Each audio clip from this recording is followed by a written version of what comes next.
My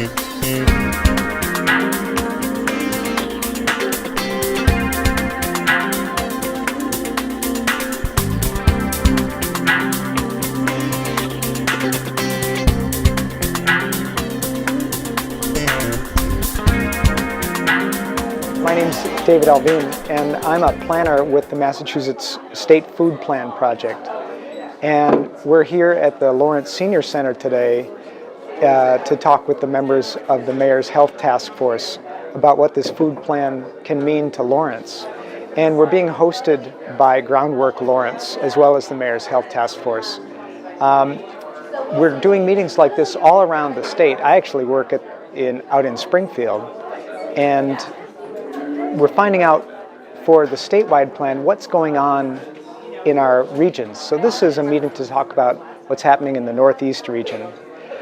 The last time the state did a food plan was in 1974, and it's been a long time. I guess that's, if I do my math right, it's 2014, so it's coming up on 40 years. A lot has changed since 1974. There's community-supported agriculture now. There's a lot more dependence on food pantries and hunger assistance than there ever was. The number of people who are what we call food insecure has almost doubled since the year 2000. And so there's really a lot that needs to change about our food system. And so this plan is going to come up with a bunch of recommendations about how we can improve food planning in our state in the future. It's about hunger, but it's also about how we can have more good jobs in the food system. At least half the jobs in the food system are in restaurants and grocery stores, and those don't always pay very well. And so talking about what our workforce needs in terms of better wages, in terms of better training, to get good jobs in our food system, and so our food system can produce more food here in Massachusetts. It's only a very small portion right now of the food that is made here that is actually consumed here. It's like 3% or something very small like that. So that's a great opportunity for more Massachusetts-made products, like cranberries and seafood and a lot of vegetables. We have a lot of great farms. We have a lot of great farmland that can grow some really great vegetables that you can't get in other parts of the country. So there's a lot of opportunity to increase the amount of economic activity, to increase the number and wages for jobs. So we're really excited to hear what's going on here in Lawrence. Groundwork Lawrence has done a lot of really cool stuff for community gardens and some of the other things they're working on. So we're going to hear about that today and hear from the Mayor's Health Task Force. So really excited to be here in Lawrence. Hoy es miércoles 22 de octubre y este es un día memorable para nosotros en la ciudad de Lawrence. Yo soy Rosa Piña, Outreach and Events Manager de Groundwork Lawrence, una organización sin fines de lucro aquí en la ciudad, y estamos celebrando un componente sobre todo en comida saludable, comida accesible para las personas en la ciudad. Estamos hoy hablando, se está haciendo lo que se llama el plan de alimenticio del estado de Massachusetts. Este plan no se ha modificado desde el 1974 y por eso digo, la parte del noreste, de la región del noreste de Massachusetts, la sede de Lawrence fue escogida para poder hablar, lo cual los resultados de esta reunión hoy se van a llevar a la Casa del Estado y se van a presentar en la Casa del Estado y ver cómo se puede modificar todo lo que es el sistema de comida, desde cómo se siembra, los agricultores, las necesidades que hay para los agricultores, las bodegas en la ciudad de Lawrence, cómo podemos tener más accesible comida fresca y saludable para los integrantes de toda la comunidad, no solamente del área de Lawrence, pero de todo el área de Massachusetts. Así que estamos aquí hoy en el Senior Center con David Alvin. Él es el planificador del estado de Massachusetts para todo lo que tiene que ver con el sistema de comida. Así que me hubiese encantado que todos ustedes hubiesen estado hoy en la reunión, participar, dar sus opiniones, porque sus opiniones son las que se van a llevar a la Casa del Estado este viernes 24, que es el día de la comida en el estado de Massachusetts, y se va a llevar para poder crear un plan que nos beneficie a todos.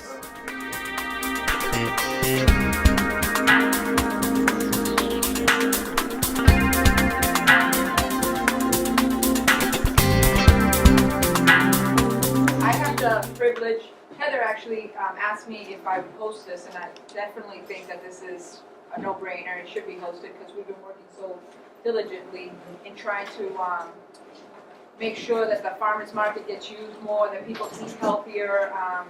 We've been on the bike for a while, but we've gone long distance now. I really feel that we're like moving forward in a positive manner. So I am also executive committee member of the Mayor's Health Task Force here in the city, and I have the honor of working with these two beautiful women and some awesome people.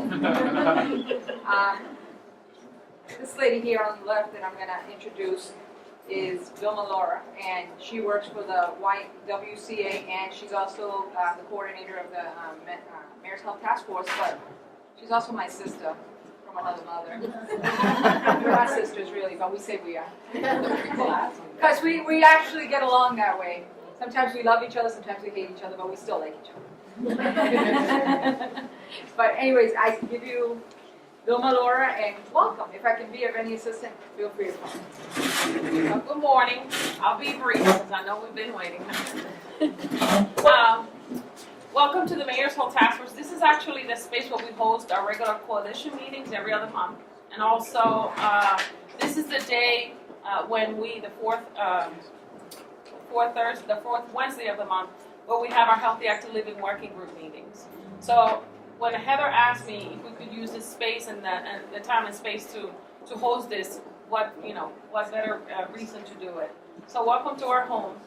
Just so you know a little bit about the coalition, if you don't know anything about it, the Mayor's Health Task Force is really a coalition that has been going very strong. It started in 2002, two administrations ago, when Mayor Sullivan back then sort of encouraged leaders, health leaders, to come together and do a summit to find out what are some of the issues that are health related in our city, because he understood then that health it's really connected to economic development and community development and all these other things. So back then it was very small. I was lucky enough to be part of that first initial steering committee and then become part of the executive committee as we made an effort to institutionalize this coalition. For the past almost 5 years I've been coordinating it through a contract with the City of Lawrence. I actually work for the YWCA of Greater Lawrence as a Director of Social Justice Initiatives. So we have grown a lot. The coalition is really a hub. It's a place, an amazing place for different professionals to come together. The work that we do is really, we have representatives from different sectors because we understand that you need everybody and every sector to sort of collaborate and come together to address health inequities, because that's what we do. But it's basically a group of different people, different sectors coming together to develop systemic, environmental, and policy change that promotes health equity in our city. So it's really social justice driven. We do this work through that lens, and we have about 8 working groups, this being one of them, that do different, focus in different areas so that we can get to that end result. So thank you very much. We're also Mass Department of Public Health, Chennai 11, which is Community Health Network area. There's about 27 in the state. We're number 11, which extends beyond Lawrence to Methuen, Andover, North Andover, and parts of Middleton. Obviously, a lot of our work focuses in Lawrence because that's where the greater need is and health disparities, but we do have reach, outside of that. I welcome you today because food justice is one of the biggest focus of our Healthy Active Living Working Group. We have been working together on the SALSA campaign. I'm not sure how many of you understand or have seen the SALSA campaign. We had a huge press conference supporting active lifestyles for all. That's what SALSA stands for. And basically looking at food justice and promoting physical activity as a way for us to sort of promote healthy active living. So thank you very much. I welcome you today. If you want more information, I'll be happy to send you, me and our Alicia, we'll be happy to send you information about our task force. If you want to join any of our groups or our regular meetings, believe me, you'll be pleased that you do. So thank you very much and welcome. And now, oh, Rosa. Rosa. That's called on the spot. That's all. Yes. Go, Rosa, go. So Rosa and I will stand up together and welcome you. I'm Heather McMahon, Executive Director of Groundwork Lawrence, and I'm also on the Executive Committee of the Mayor's Health Task Force and co-chair of the Healthy Active Living Working Group. And this meeting is just so key to what we're doing because it's not, we can't make change just locally. It's got to be regionally, it's got to be statewide. And so that's the key thing about becoming the Mayor's Health Task Force, becoming Chinara 11, working with other partners. You know, our trails don't end at municipal boundaries, Yes. our grocery stores. I mean, all this is more on a wider scale than just what we can do here. So it's really important to host these meetings and to talk together. So thank you. But this is really, Rosa is one of our lead folks here on our food program, so we wanted to just give a chance to see how Groundwork combines environment with public health, with education, all around social justice issues, so tying it all together. Rosa is a key part of that, so I'll give her a few minutes and then we'll introduce the team and jump into the presentation. Does that sound good? Good morning, all. I'm Rosa Pina, the Outreach and Events Manager at Groundwork Lawrence. Groundwork Lawrence has been turning, and one of the environmental and food relay is we've been turning empty lots, abandoned lots, into beautiful community gardens and beautiful open spaces. We have 8 community gardens throughout the city, and we have over 300 community gardeners in our net. We have 31, between 2 years, we built 31 backyard gardens. Those are the people that are not available to go to a community garden for any number of reasons, but they still come up to us and they say, I want to grow my own. So we have been able to raise money to bring that to the folks in the city, which is very important. We started managing the farmers market in 2006. We started with 1 farmers market, and now we have 3. So it's been very, because we extended, our 3rd market was open this year in the season, and it was with the neighbor city of the Point. So this is a great effort for us. It's been extending, touching our neighbor's door, and those doors being open, it means a lot for us, especially when we're working on food system, when we're working food justice in a community that is a desert, a food desert. For those that you don't know, Lawrence has a population of over 84,000 people. There's only 1 supermarket in this area. So talk about food desert. So we have a lot of bodegas, but the bodegas, they don't fill all the needs of the community. So we try to bring the farmers market. We run the CSA program, which we have a share program. We try to raise money from founders, from people that have very, very, very open hearts, and they want to contribute to this cause. So we raise money, we just distribute into the CSA program, into the food programs, into the farmers market. One of the things that we do with the farmers market, we've been working with DTA, the Department of Transitional Assistance. For those recipients of the food stamps, we match dollar per dollar up to $10 when they come and pay at the farmers market. So that is something that is great. We've seen an increase ever since we started that program, but a lot of money needs to be raised for this. So we're always fighting, we're always knocking doors, we're always writing letters, we're always trying to help us. We want to help this community. The need is there. There's a stigma that the farmers market is extremely expensive and it's only for rich people. We want to make it affordable. In the fresh food programs, we distribute vouchers for the farmers market. That's another thing we try to do on the events. We help with the senior center. We have with churches, with other groups that we see the need. The socioeconomics in this area is very, very low. It's one of the poorest communities in the state. So we want the community to be able to not just buy a McDonald's or a Burger King with $1, which they can do. We want them to come to the farmers market to experience what is to the fresh food, the taste, the flavor. And we try to incentivize people to come to the farmers market. Sometimes I say, like, I don't know what else am I gonna do. We bring face painting. We try to make it an event. We Latinos, we function along with the color, with the music, with the flavors. So those alien vegetables for our community, because trust me, they're alien vegetables. We didn't grow up with them. That's right. So it's like, let me try. They're afraid to try. So we try to do food demonstrations at the farmers market, adapted to our taste. And when I say our taste, it's the Latino taste. And people then they try. We try to bring kids from the school. So to the YMCA, to the Head Start, to the YWCA, bring the kids over to the market. Do a scavenger hunt. Discover what this food is. Do the food bingo. So things so the kids can get incentivized, and then they come home and they say like, oh my God, this is a great vegetable.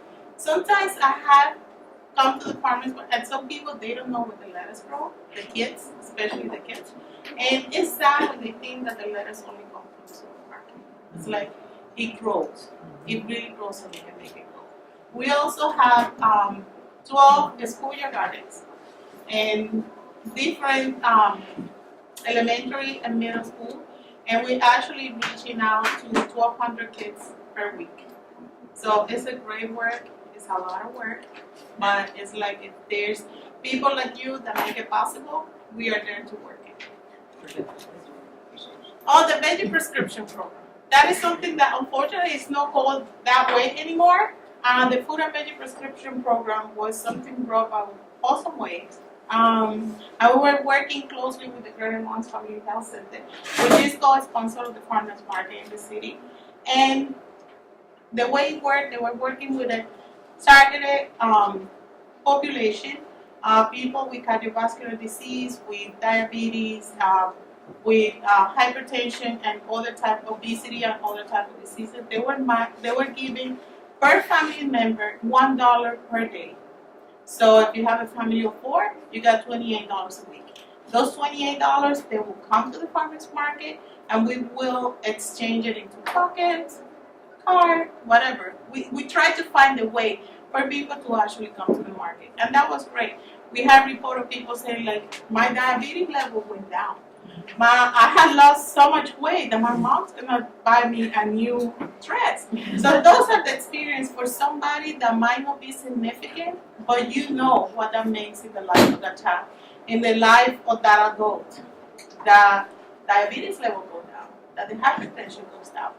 Now that unfortunately was withdrawn from the city of Lawrence, and we had one of our partners is Stewart Sister, Holy Family Hospital. They took over in something that is called the Farmers Market Voucher Program. So they are doing pretty much the same thing. They're working with the diabetic clinic. They're serving 30 families, and it is working. It is great. Like I mentioned, I want to. Oh yes, let me. See, I do it for myself. I'm very shy. It's all right. Well, I want to introduce Debbie Allen from the Thank you, Rosa. And I want to thank Groundwork and the Health Task Force for having us here. My name's David Alvin. I'm a member of the team that's working on this food plan for the state.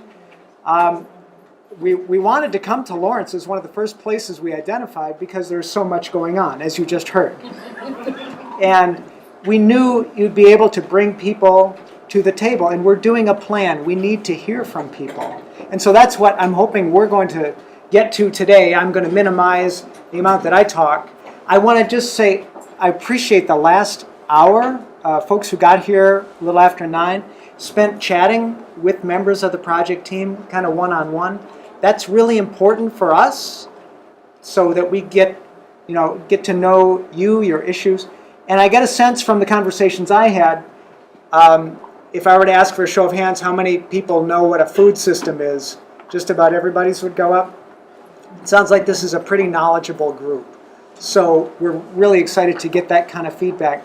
Just, again, to get a sense, people involved in the issues of access and hunger, those kinds of issues versus people who might be involved in production and farming, those kinds of, okay, great.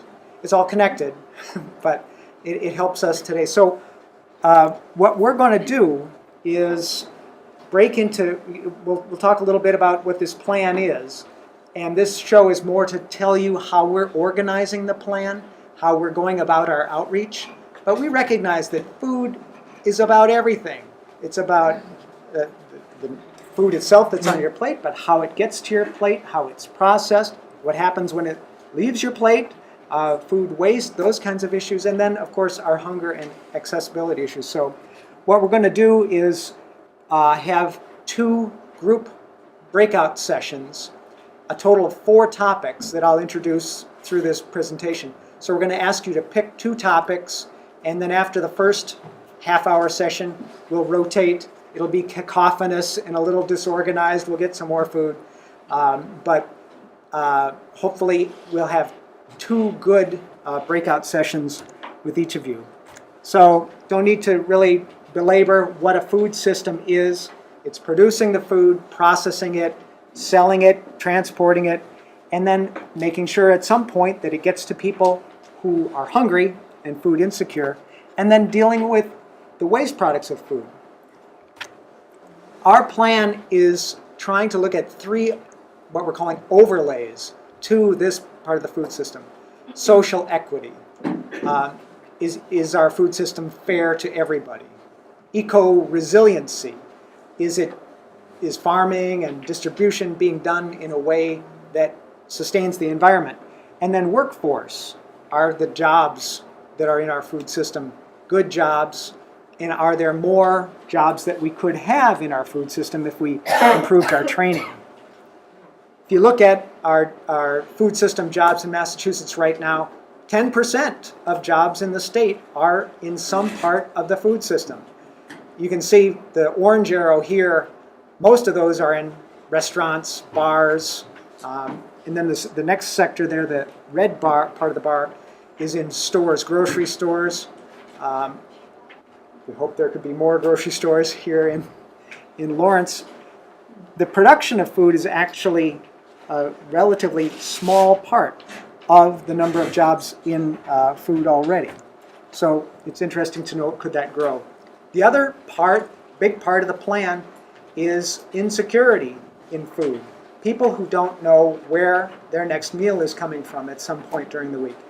And what you see here is information from Project Bread. And it shows that we're heading in the wrong direction when it comes to meeting people's need to have a secure source of food. In the last 10 to 12 years, it's the number of people who don't have enough food has just about doubled. And you can see the severity of the problem is more than doubled, going from 2% to 4.5%. Very low food security. So again, this is more than 10%. Almost 12% of the people in our state are insecure in their food in some fashion. This is not the right direction we want to be going.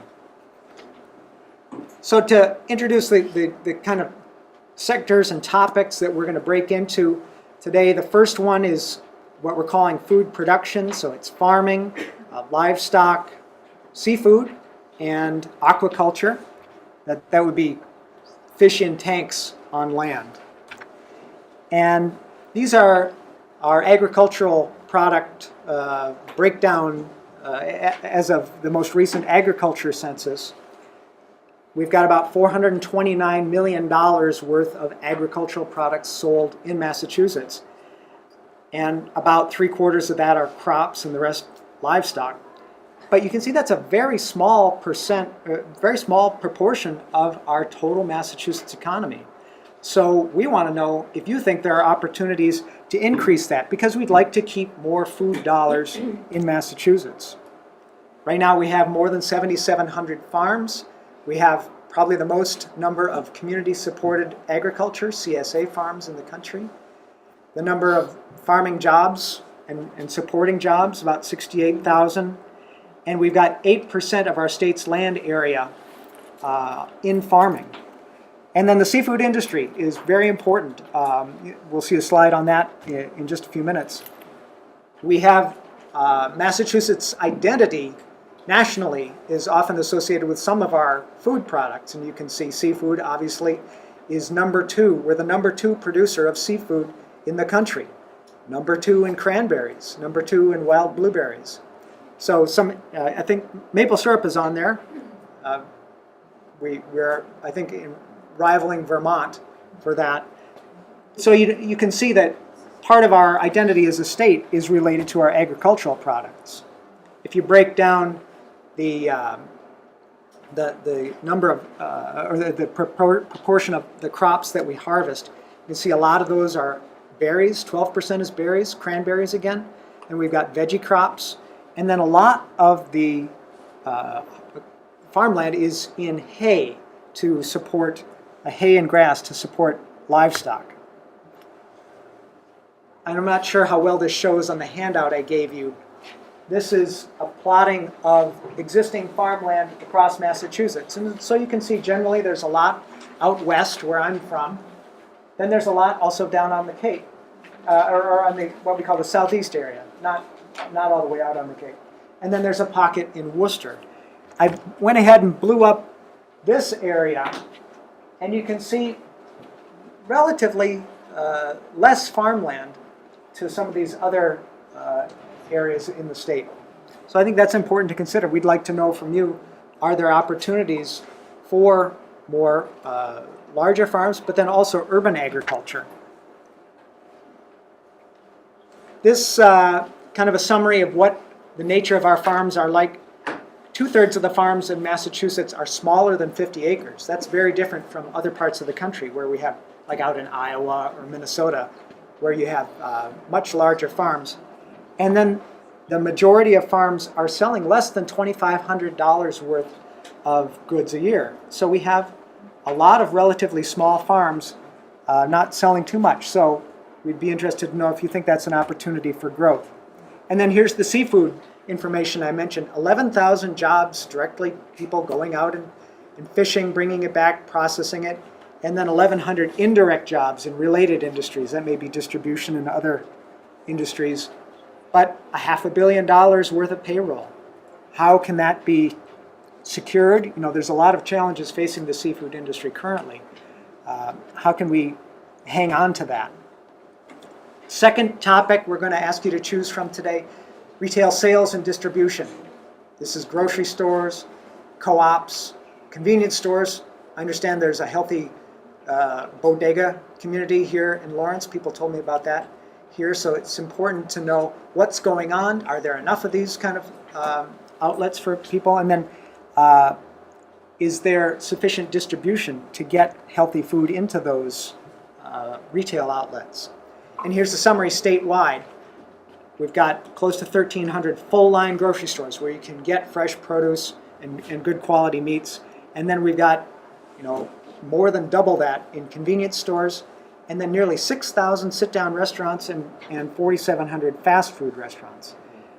We're doing our best to grow the number of farmers markets to catch up with those, but we've got a ways to go on our farmers market.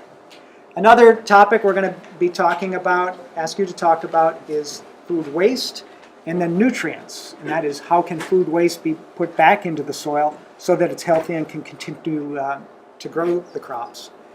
You may know that just this month, the Massachusetts Department of Environmental Protection, DEP, is no longer allowing commercial food producers to send food waste to landfills because, you probably know, it creates greenhouse gases, and there are so many other good things we could be doing with it, like composting, as you see on the right there. So we'd be very interested to know from you what opportunities you would see for increasing composting and returning of nutrients to the soil. And then finally, the general topic of food and people. This is where we're hoping to talk with you about hunger relief, what food deserts are, and how public health figures into this. The population breakdown of our state, we're in the eastern part where a good 4.5 million or so people live. Worcester County has close to 1 million, and then the western part, the 4 counties out in western Massachusetts, about 1 million. So we have a much denser concentration of people in eastern Massachusetts. We also have a very rapidly changing racial demographic in the urban areas, particularly in the eastern part of the states. You can see the darker areas here are those that have increased the number of people, the proportion of people of color in the last decade. And so you can see, I think I blew it up here to look at our area here. What's going on in major cities in this part of the state, an increase of more than 13% in people of color just in the last 10 years. What does that mean for our food system? There's a lot. I learned a lot in the first hour. I really want to appreciate you all for that again. So much is dependent on the alien vegetables, things like that. People of different cultures coming into our communities, and our food system is not serving them well necessarily. So this is why this issue is important. You can also see, if we look at our population by age, the younger people are far more diverse than the baby boomers who are about to retire. And this is the way, what we see here, each column represents about 10 years or so. The bottom two columns are everybody under 18. And I circled those because you can see it's just about double the number of people in my age cohort who are going to be of color. So we've got a rapidly changing complexion statewide that's coming. We also have a pretty big network of what we call emergency food, hunger relief, your food pantries, meal sites. We're in one today. There's the lunch bags are already ready for people today. And it's very important for us to know, are those meal sites in the right places? Are they positioned to serve the people who need them most? So we're preparing this analysis that shows where meal sites are, where food pantries are relative to people who are in poverty. And what we're defining here as poverty is 125% of the federal poverty definition, which is about $30,000 a year for a family of four. And then finally, on the public health issue, this is another trend that's not going in the right direction. You can see the number of people who aren't eating the recommended number of veggies every day is going up. And we need to change that. Doctors' prescriptions are one way to do that, but there's a lot of strategies, and I'm really excited to learn more about that when we break into our groups. So that's kind of a summary of the trends that we see. There's a lot more information on the posters around here today, and it's been really valuable talking with you about that. What we're going to do, Rosa talked about some of the great work that's going on here. We'd like to hear more about that in these groups, particularly because our plan needs to put forth a set of recommendations to talk about what works. And so we're seeing here the kind of work that Groundwork is doing in farmers markets, in the voucher programs, community gardens. We didn't talk about Share a Share, so maybe we can hear more about that in our breakout groups.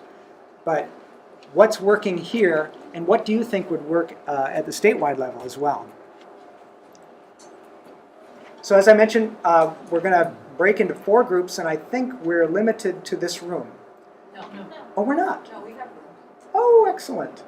How many? 3. This one. Yeah? This one is 3. Okay, great. So a small one right next to that door, and then there's a bigger one through the hall. Fantastic, fantastic. So we're going to have facilitators from the project staff. I will be one. Mary Prouse, are you going to handle production? Yeah, producers and processors. So Mary will be group number 1. Sales and distribution will be Heidi Stucker, a Groundwork Lawrence alum. Yay.